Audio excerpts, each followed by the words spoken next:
Okay, now, am I a bit worried? Nah, I don't think so. I don't think so.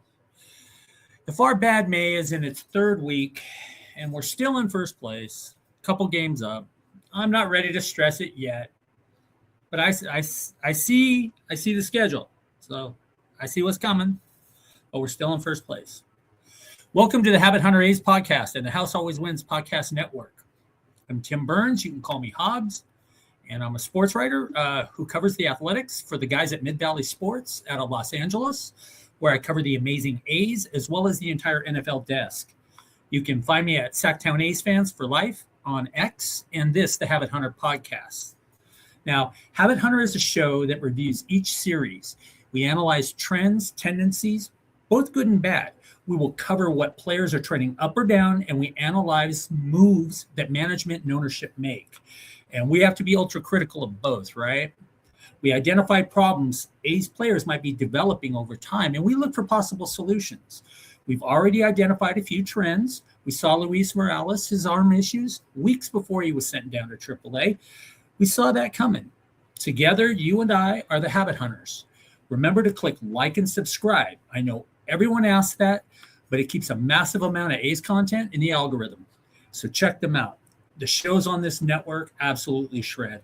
I mean, there's some really smart, talented dudes who love the game of baseball, unlimited knowledge. I learn stuff from these guys every time I talk to them. We do a roll call at the end of this show, and we go over how the players and the team has done on the homestand and basically against the Bay Midgets.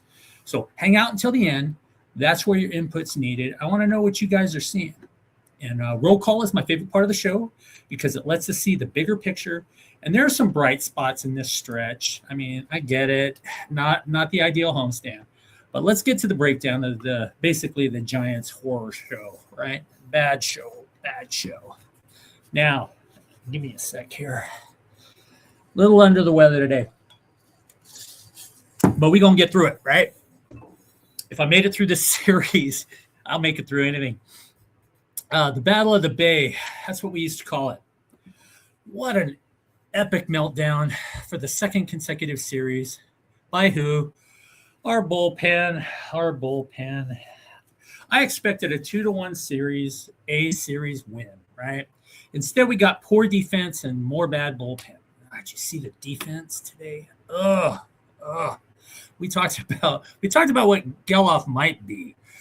With some issues. And yeah, things showed up, right? But we're going to get to it. We won an opener, though. Hey, we started off with an opener, an opening win to start a series. We've been really, really, really poor at that. And we had to get the win against the Giants. And it turns out, I mean, we were talking 2 out of 3, maybe a sweep. This thing just hurt my soul. Couple things.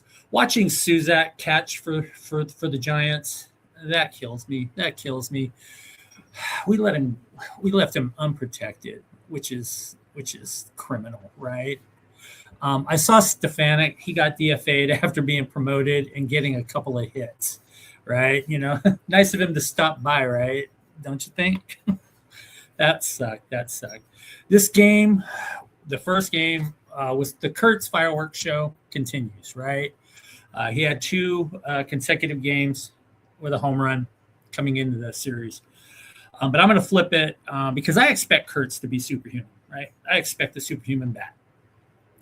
It's an easy mark for a writer. Kurtz has a monster hit, a monster shot, that kind of thing. But I want to talk about our starter. I want to highlight Aaron freaking Civale.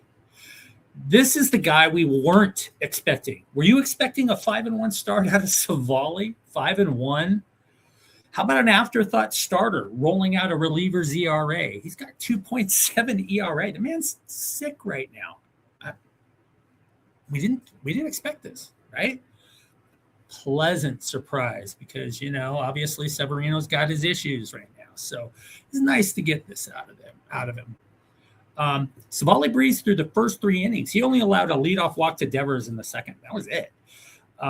Until Luis Arraez homered to open the 4th inning, Civale was untouchable.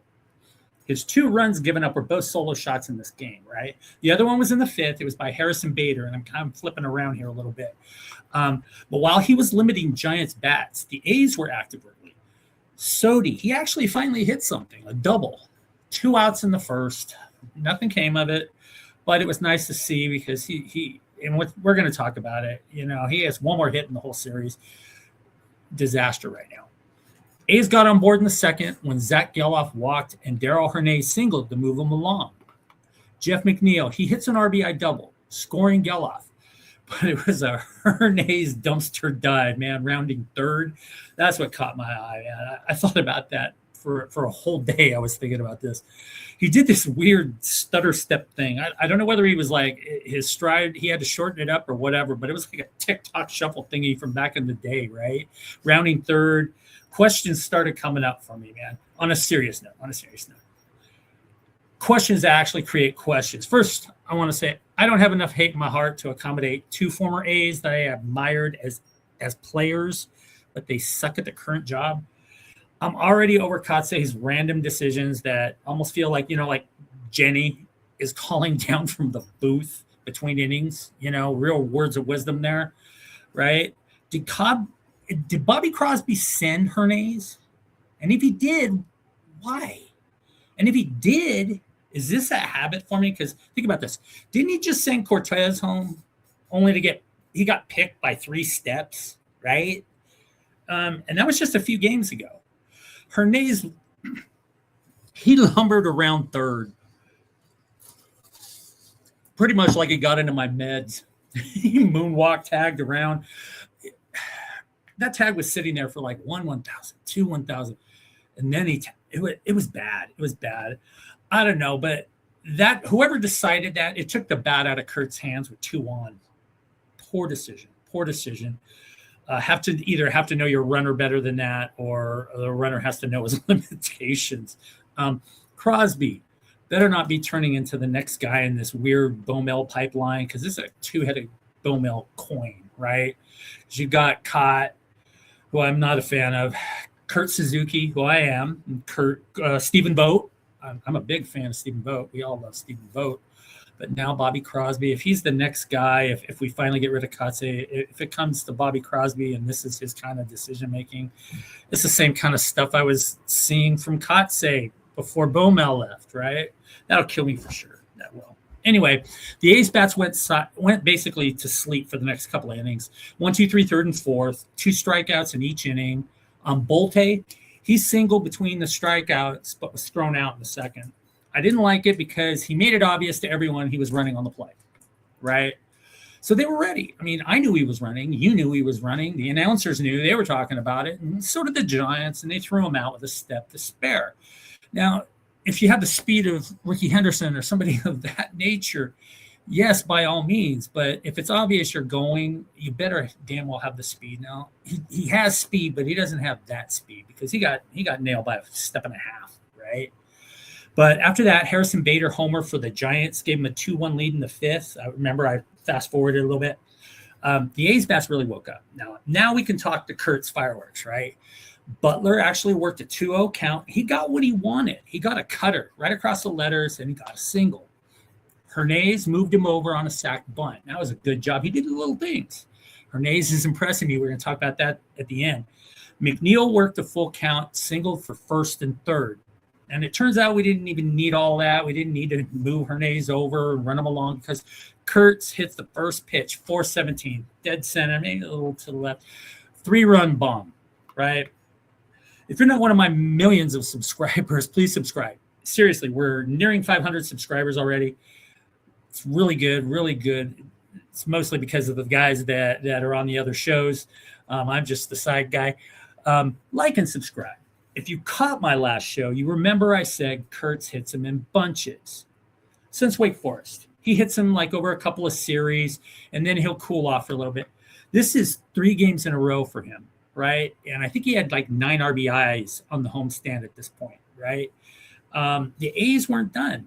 Now Rooker singled with 2 outs. Bolte, he got a second single in a row and made it 5-2. How about Bolte, right? Hang on just a sec. Sorry, I told you guys medications. He singled, and with 2 outs, he got his second single in a row, and that made it 5-2. And that was it for the scoring and the starters.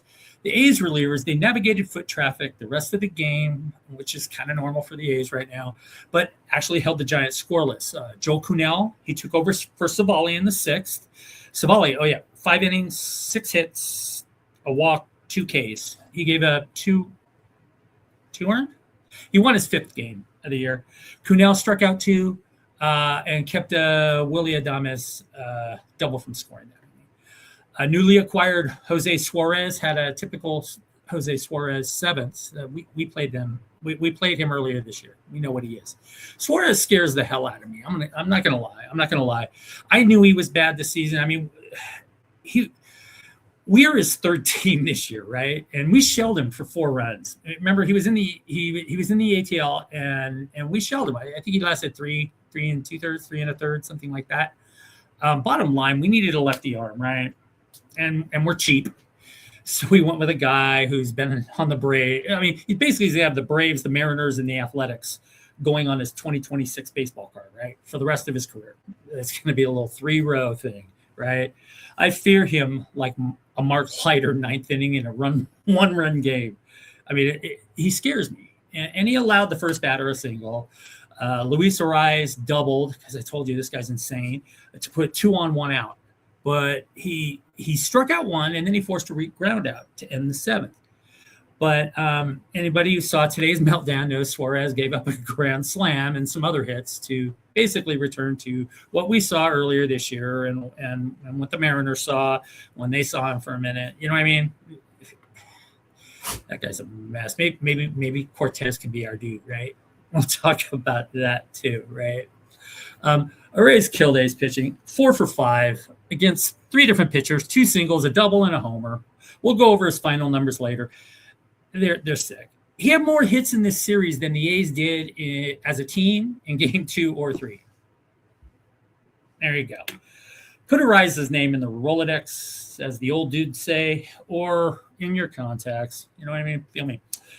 I think he's going to be available, and I think we can get him on the cheap still, right? Because there's still questions, but this was a hell of a series.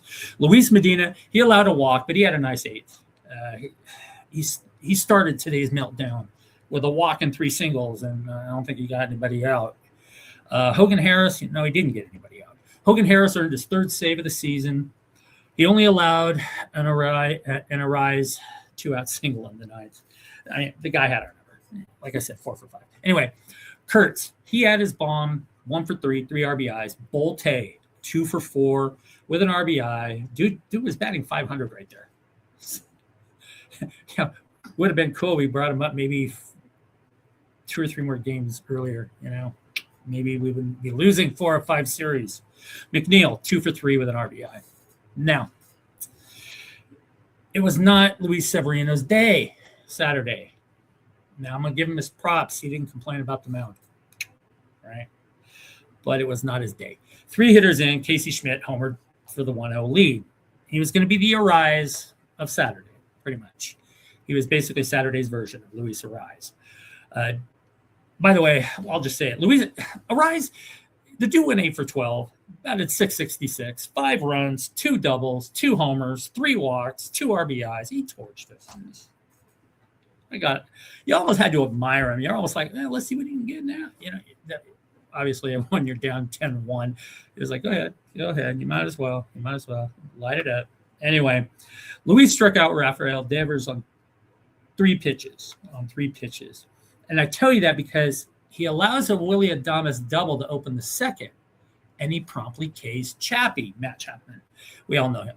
On 3 pitches, okay? He gets out of the inning without Adames scoring. Now, the 3rd was a disaster for Sev. After a quick ground out, he went single walk single to load the bases. He struck out Devers, but gave up a 2-run single to Adames. That's a 3-0 lead. Adames was nailed trying to stretch the single into a double. Severino allowed a 1-out triple to Drew Gilbert in the 4th, but struck out Harrison Bader on what? 3 pitches. Are you seeing the pattern? After Severino gives up extra bases, he bears down on the next hitter. Then he gives up a home run. Then a 3-pitch K to Devers. He gives up a double, 3-pitch K to Chappie. A triple, 3-pitch K to Bader. He does it again in the 6th. After an erased double, but we're going to get into that one shortly, okay? But you see the pattern. It's just an interesting pattern with him, right? At this point, the A's bats are anemic. They you know, when you're hoping for a walk at this point, it's horrible. It's horrible, right? For the second game in a row, Sodi hits a 2-out double in the first. And it went nowhere, exactly like the first time, right? It took 20 pitches to end the A's second and third innings combined.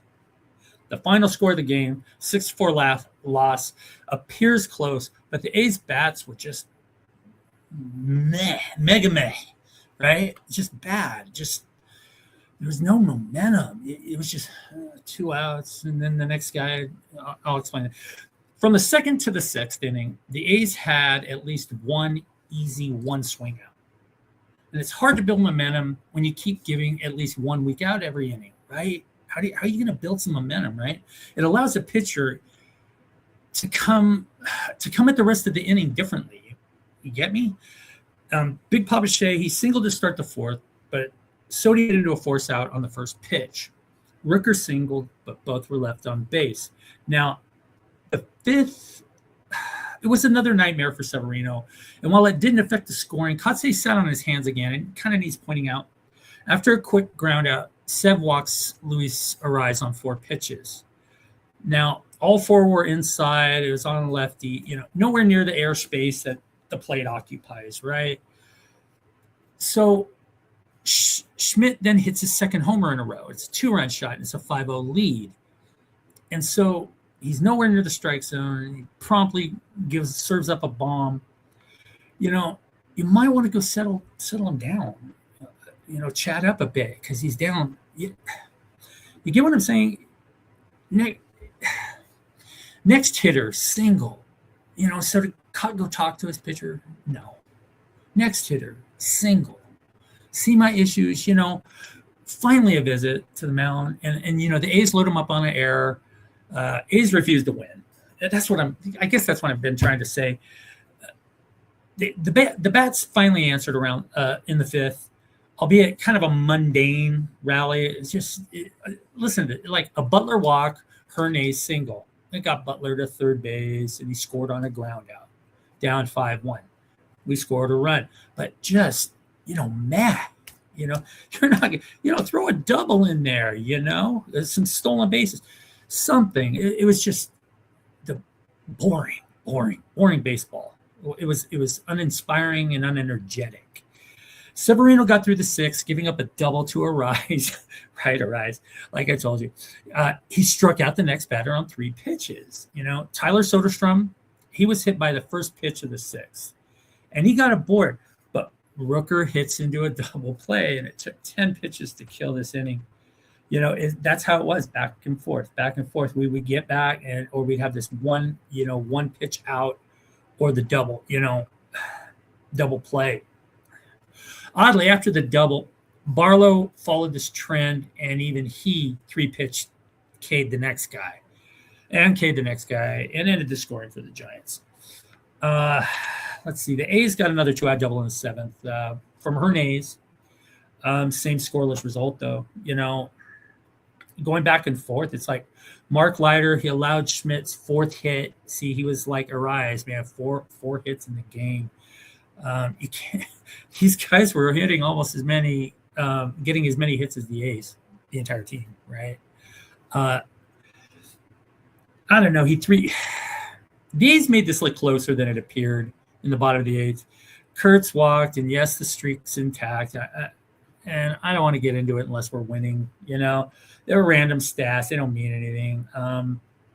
Papa Shea also walked, so yes, they're scoring, but it wasn't like we were throwing back-to-back hits. You know what I mean? Rooker went 109.8 off the bat, 407 to the clubhouse roof. It was a 3-run homer. It was a 6-4, so it sounds closer than it was. I guess what I'm trying to say is it's just uninspiring. It really was. Giants reliever Caleb Killian, he struck out Cortez and Gelof on 4 pitches with knuckle curves to finish the rally. That was brutal. His knuckle curve was sick. Leiter finished up in the 9th. He allowed a double to Gilbert. It was the 7th extra base hit for the Giants in one game. A's basically went like lambs. It was an ugly loss, and then you go get uglier, right?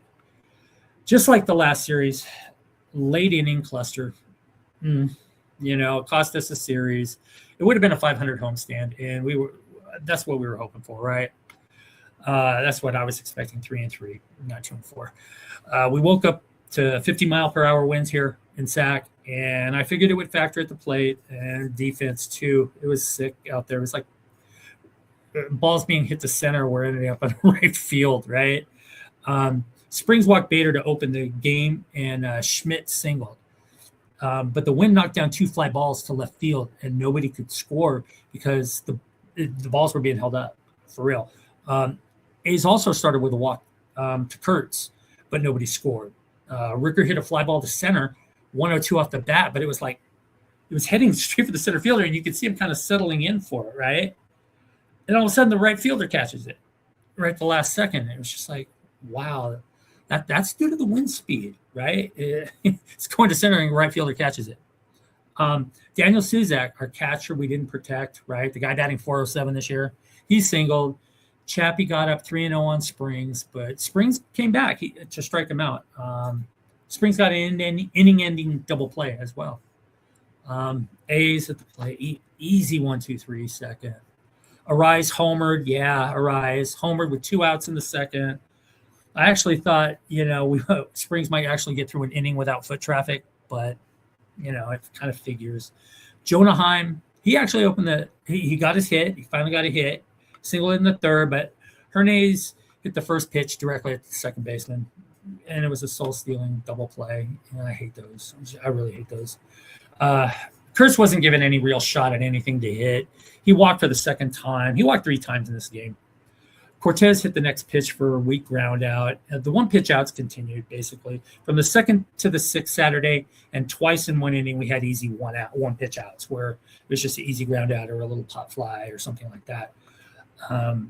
Happens a lot on that day as well. Adames reached on a throwing error by Gelof. He had 3 in this series. Frustrating. We kind of saw that coming, though. Anyway, Adames took second on a questionable balk. It's questionable because, I'll be honest, that's not my strong suit. I don't see those things as good as some of the guys on the network. But it looked fine to me. I didn't see the problem with it. I don't know. Chappie doubled off Springs, and it was a 2-0 lead. And you could feel that Springs was going to be in trouble every inning, all right? After that last outing, I was almost ready to say it was his pattern to allow a couple of runners on and basically pray, right? The A's at the plate, they were hitting hard, but 1 hit and 3 walks through 4 innings. That sucks. McNeil got a walk on an ABS challenge, but the inning ending on another 1-pitch ground out, right? Nauseating. Hernaiz tagged another single with 2 outs in the 5th, but Schmidt, he flied out to end any threats, but, a raise kills us the entire game. At this point, for all the traffic, Springs actually only gave up, 1 earned? But the bats, they had to wake up. And Hernaiz had a 2-out single to give Kurtz a base runner. And you would think that would make the Giants pitch to Kurtz, right? No, they walked him. They walked him for a 3rd time. That was a huge development, at least for that point of the game. Adames lost a pop up in the air. They rolled it a double for Cortez, scored Hernaiz to get within 2-1, but we all know it's kind of coming, right? And I'm going to be a lot quicker about that. Springs had a nice 11-pitch 1-2-3-6, outstanding. For all the trouble he had, crazy foot traffic, to get through 6 innings. What else could we ask for, right? We can ask that the A's bats go earn their paychecks, right? Sodi walks, but what do? 1-pitch double play. Again, That happens a couple times in this game. One pitch, easy ground out. Gelof follows with a single, puts runners on again. Everyone saw the steal coming, but Gelof snagged it this time, right? Butler pops a crazy fly, but Chappie fought the wind. He fought the sun, showed us what he was. Irritating, but, he's who he was, right? Sometimes. Justin Turner took over for Springs. Springs finished 6 innings, 5 hits, 1 earned, and that was on the Arise solo home run. 1 walk, 3 Ks. And I don't know, Sterner, he grinded. Gritty, hard fought 1, 2, 3 inning. 7-pitch battle, weak ground out. 7-pitch battle, weak ground out. 9-pitch battle, again, weak ground out. I like Sterner. I root for that guy, right? But then at the plate, the A's in the 7th, actually. Another 1 pitch out with 1 out. Again, yesterday, like I said, it was from the 2nd to the 6th. And today it was the 3rd to the 7th, where the A's offered at least 1, sometimes 2 easy 1-out pitch outs. Right? Kills rallies, kills any opportunity for a rally. The game turned into a joke pretty much from here, right? I counted like 4 A's errors in the inning. Whoever was scorekeeper, they were being kind, being a homer, whatever. 2 errors in the inning. Luis Medina, he threw sinker batting practice. The walk, 3 consecutive singles, left them loaded. Never got an out. Down 4-1. Butler erred along the way. Sodi fumbled the ball. The infield fumbled the ball again. And guess what? The errors, they had nothing to do with the wind. They had everything to do with looking at the damn ball into the glove. That was weird. It was like it got contagious. I'll be honest with you. It was probably the worst defense I've seen since that Texas game back in like 2015. There was like 5 errors that game, but and that was insane. But the way I see it, we got to get better. We were expecting it, right? We were expecting some errors. We're a young group, a lot of guys playing out of position or playing it for the first time last year, But the A's lost me at this point. It was just another late inning relief meltdown that was left unchecked until it was too late, right? The inning included a grand slam, Harrison Bader. Yeah, more A's errors that weren't called errors. It was 10-1. It's 10-1, And when we finally get there, we do nothing. We got Carlos Cortez. He gets a single, but we wasted it. Cortez pitched. That's what I was going to get to. Cortez pitched. He pitched a scoreless 9th, right? He got 2 quick outs, and then he, what are you going to do? He finally walked somebody, and Chappie took advantage of him. Shame on you, Chap. Double off a poor regular dude. That's shame on you, man. But that's not bad for Cortez. It was a pathetic ending to the series, and maybe Cortez should be our second lefty out of the bullpen. I don't know. Feel better, guys, though. We're in first. Anyway, now it's time for roll call. See how we're doing as a team and how the bats are doing. Let me take a sip. Let's get through this. We're nearing the 30-minute mark. 23-23 record, 2 games ahead in the AL West. Thank you very much. Piss poor, 2-4 homestand. Didn't like it. We lost games we shouldn't have lost. Decisions were made. But what did our bats do? So for the series, we were 21 for 92. I know. That's 228. That's not good. 5 doubles, 3 home runs in the series. We drew 9 walks, struck out 23 times. That's 8 a game. That's a little, actually, it's hard to say, but that's a little better. It was 9 before that and 11 before that. So this homestand, the entire homestand between St. Louis Cardinals and the Giants, we batted 260, though. A's batted 260. 9 doubles, 8 home runs. A's bats drew 19 walks, but they struck out 50 times. That's somewhere between 8 and 9 a game. So, while it's better than 11, that's a lot of strikeouts. That's a lot of times the ball doesn't even get in play. Right? That's what? A third of the game. A third of your AB's decisions. It's not there, right? A team came in averaging 252, good for 5th. After the weekend, the A's are batting about the same, 250, 5th in baseball. As I said on the last show, we're plateauing it at the plate. hovering around 250 the last month or so. And maybe this is us. I said we were a top 5 offense when I first started doing the show. I said we were guaranteed we were going to be a top 5 offense. And we are that. Unfortunately, I also said we were going to be a below average starting rotation and a really poor bullpen. And that has proven to be true as well. Unfortunately, the team ERA was horrible going in 4.36, 20th in the league, but it was trending down.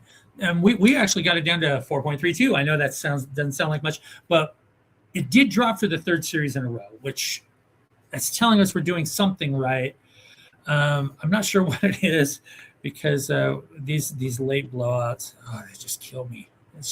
Starters went 17 innings. They gave up 7 earned for a 3.71 ERA. That's pretty respectable, to be honest, for our starters, for athletics starters. Yeah, that's not too bad. Relievers, they went 10 innings, gave up 6 earned. That's a 5.4 ERA. We are not good in the pen right now.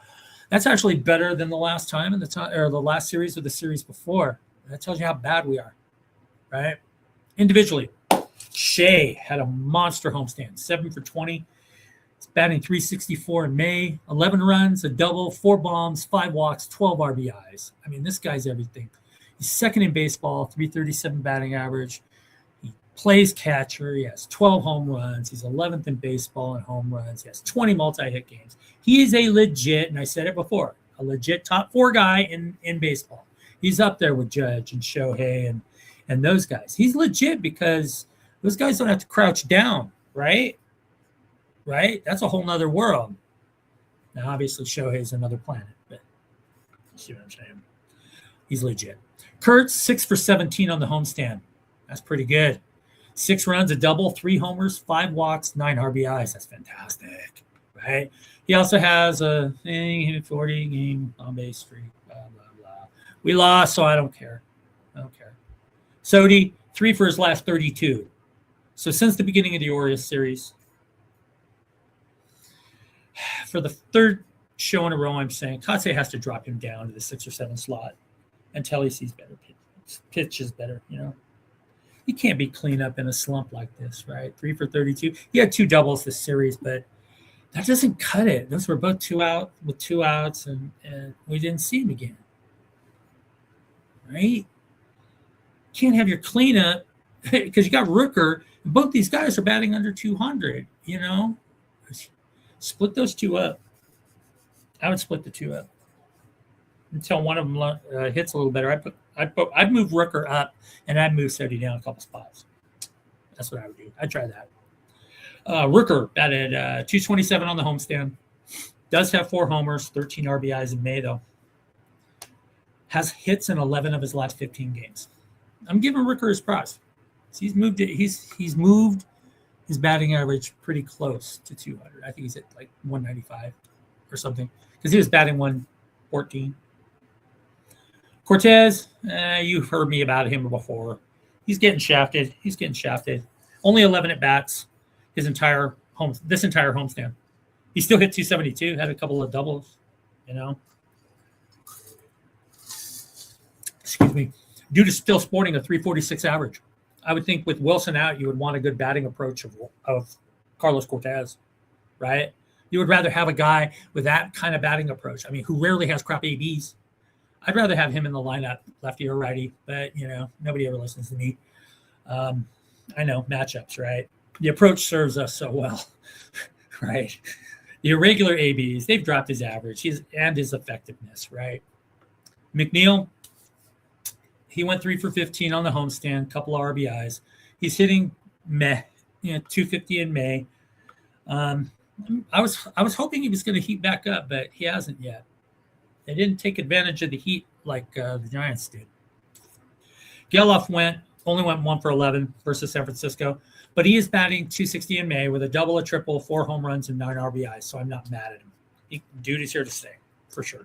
Colby Thomas hits in 8 of 12 games this season, 10 for 29, 346, nice batting average. He is sneaky good because he don't care if he comes off the bench. He goes ahead and does his thing anyway, and he's pretty good at it, right? Double home run, 2 walks, 3 RBIs. Henry Bolte, first homestand of his career, 5 for 13 with a walk and a stolen base, 2 RBIs. He's batting .385. Good showing. He did get caught once, but what are you gonna do? You know, Daryl Hernaiz. I want to publicly apologize to Daryl. What a turnaround! 8 for 18 on the homestand, 444, 3 runs, double. He added 60 points to his batting average. He's cresting a solid 268 right now. That's pretty good. I'm sorry, Daryl. You're doing well, man. Keep doing it. Keep it up. Jonah Heim, 1 for 10 to start his stint with the A's. I'm not going to judge him yet. He's already tossed somebody out. We'll see. Next up is 4 games against the Angels, who have lost 4 straight, and they're last. They're 7 games behind the A's, so take that for what it is, right? I see a 2-2 split. I'll be honest with you, we're not playing well. I see a 2-2 split at this point. That's pretty much it, man. That's all I got. We lost 4 of the last 5 series, and we're still 2 games up in the division, man. We're fine. We're fine right now. We win 1 game. We're gonna still be in first place, right? See you Thursday. Peace.